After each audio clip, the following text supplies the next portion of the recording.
یہ جی کہانی ہے 1 سال پہلے کی. 1 سال ہو گیا ہے جی ایسے ہی ہے نا. جی جی 1 سال پہلے میرا اس باہر گلی سے گزر ہوا اور میری بہن جو ہے ریڑھی والے سے کپ لے رہی تھی اور بار بار اسے اصرار کر رہی تھی کہ آپ مجھے ادھار آج کپ دے جائیں, کل جو ہے میں آپ کو پیسے دے دوں گی, لیکن اس نے کپ جو ہے وہ نہیں دیے تھے. تو تب سے میرے ذہن میں بات بیٹھی ہوئی تھی اور میں نے سوچا تھا کہ جب بھی کبھی اس بہن سے میری ملاقات ہوگی تو اس کو میں کپ گفٹ کروں گی.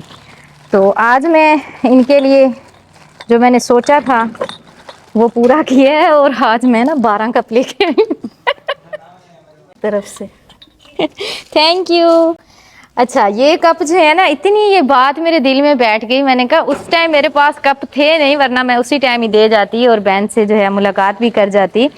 اور ابھی میں آئی تھی تو تالا لگا ہوا تھا. یہ کسی کے مکان میں بیٹھے ہوئے ہیں, ان کا اپنا مکان نہیں ہے. میاں آپ کے کیا کرتے ہیں؟ آٹو رکشا چلاتے ہیں. آٹو رکشا چلاتے ہیں. اور انہوں نے پہلے میں آئی ہوں تو تالا لگا ہوا تھا, پھر میں آگے چلی گئی, پھر دوبارہ یہ ملی ہیں تو میں نے کہا کہ آپ گھر پہ رہیے گا تو میں آتی ہوں. تو انہوں نے میرے لیے گفٹ نکال کے رکھا ہے. یہ دیکھیں کتنی پیاری بنائی ہوئی ہیں, کتنی نفیس اور کتنی زبردست ہیں.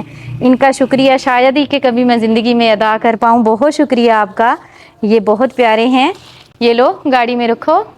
یہ سوٹ ہے, یہ میری بیٹی چیز لے گی. یہ لو, ادھر آؤ چھوٹو, یہ لو, لے لو, پکڑو. ان کو آپ نے کل چکن بنا کے دینا ہے, ٹھیک ہے؟ جی اللہ تعالیٰ آپ کو اپنی حفظ و امان میں رکھے, خوش رہو ہمیشہ.